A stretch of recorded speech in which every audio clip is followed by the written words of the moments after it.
Hey guys, Dr. Christy Ennis. Today we are going to go over how to get rid of that little bloop by addressing two muscle groups that are very underused but make a huge difference in cinching everything up. Now, keep in mind though that if you have more of a keg than a six-pack, that diet is very important. So abs are not only made in the kitchen, but they're also broken in the bar. The first muscle, the transversus abdominis, is a very deep muscle that acts just like a weightlifting belt would. The next group of muscles are the pelvic floor muscles, which actually form the base of the core. They are a sling over all of the openings. Now, the key thing to remember about these muscles is that we want to keep them activated the entire time we go through any movement. That's what's going to keep that belly nice and flat and not blooped out, okay? So that first muscle group, those transverse abdominis muscles, are deep muscles. And to activate them, you want to think about gently pulling that belly button in. I'm not moving my spine or my pelvis. It's just that belly button, like if you were to have tight pants that you were trying to get on there. Not Thanksgiving Day tight, but just little gentle pull in, not a suck from the rib cage, okay? Second group of muscles are the pelvic floor muscles, and they do form a whole bowl. And again, they want to pull in. So if you think about really pulling in, like if you were to stop your pee, which I don't advise you actually trying because that can lead to problems, but it's those muscles that are working.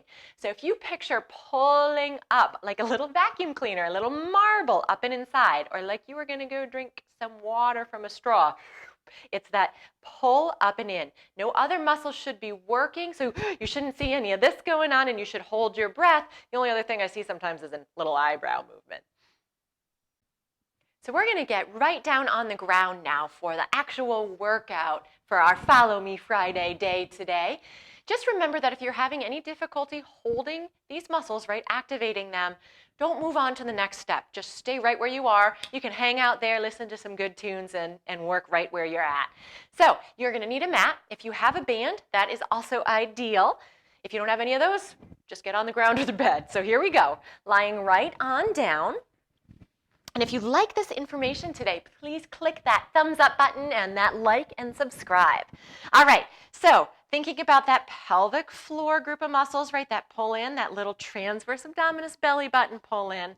From here, keeping all of that activated, we're going into a march. So 10 on each side. There's 1, 2, 3. Hips shouldn't move. 4, except up this way a little bit. 5, 6, 7, everything else stays steady, right? 8, 9, 10, you have 10 more. 10, 9, it never hurts to squeeze those shoulder blades in either. 8, 7, 6, 5, 4, 3, 2, 1. Now from here, to make it a little bit harder, you're going to bring those hands down by your side. Think about keeping that head looking up to the ceiling, and I'm just going to lift right here. Don't bloop out. Keep that stomach in. We're just going to hold to the count of 10, 9, 8, 7, 6, 5, 4, 3, 2, 1. Now from here, I'm going to add a little pulse. Make those muscles work a little harder. 1, 2, 3, 4, 5, 6, 7, 8, 9, 10. Don't forget to breathe. I'm going to grab that band. From here, I'm going to add a little pulse with resistance. So it's 1, 2, 3, 4, 5, 6, 7, 8, 9, 10. I'm going to bring my head back down. Arms are going to come up here. Again, making sure not to push out. I'm going to squeeze those elbows down as I march. You're going to want to let your body tilt. Don't let it. Keep using those muscles. And you may find that one muscle group gets tired more so than another. If so, take a little break. Usually it's the pelvic floor ones. There's 5, 6, 7. If you're not sure if you're holding your breath, count out loud. That helps. 8, because then you sound like this if you're holding your breath. 9, 10. You have 10 more. 10, 9, 8.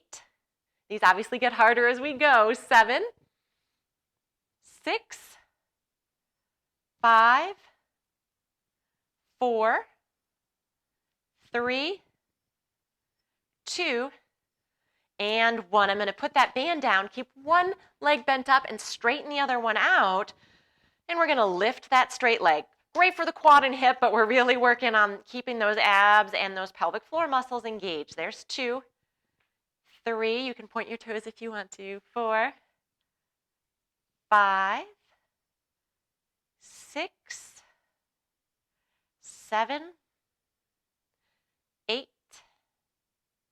9, and 10. Gently and carefully switch to the other side. Here we go. Lift and lower for 1. Squeeze into that quad 2 to get a little more bang for your buck. 2, 3, 4. Notice I don't lower all the way down or I tend to lose that contraction. There's 6, 7, 8, 9, and 10. Good. I'm going to go back to that other side. I'm going to bring that leg up, and now I'm going to open up into a circle, which again is going to make me want to shift and tilt. Don't let it. There's 1, 2, 3,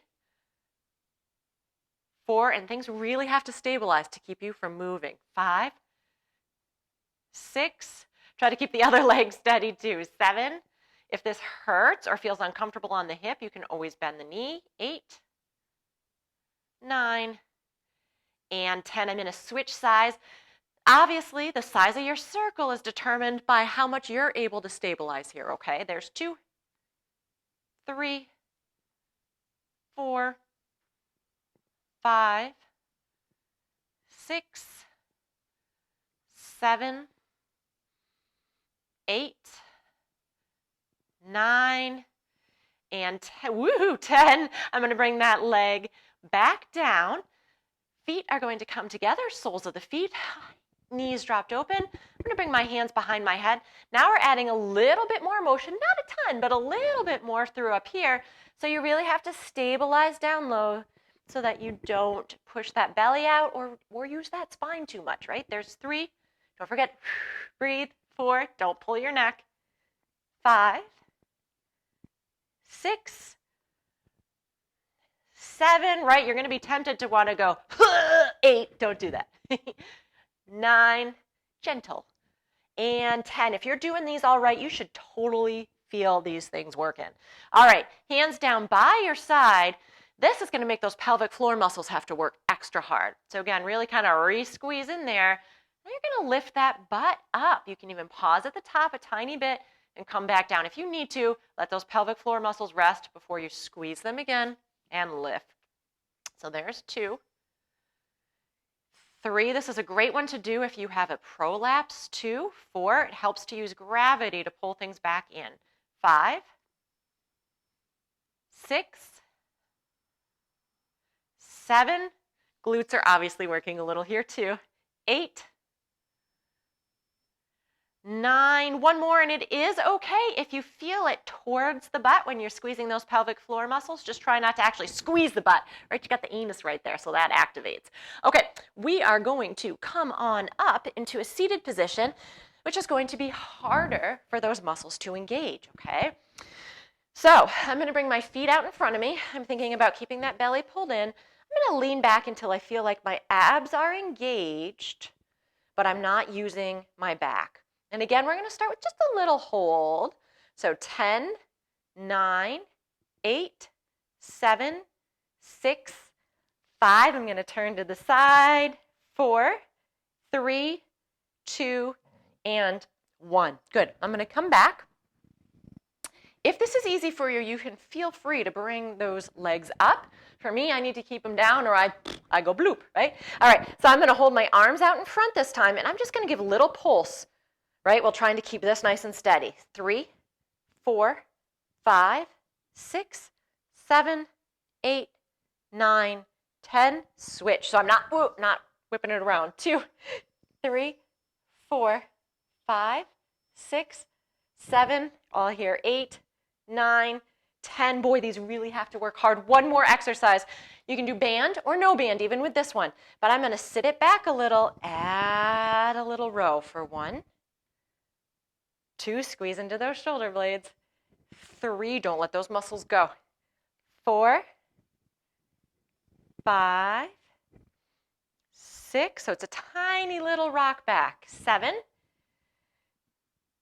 8. Don't hike your shoulders.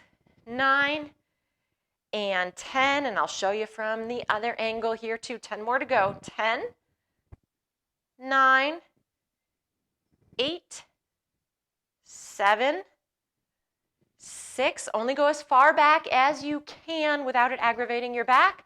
4, 3, 2, and 1. Awesome. You're well on your way to a flatter belly.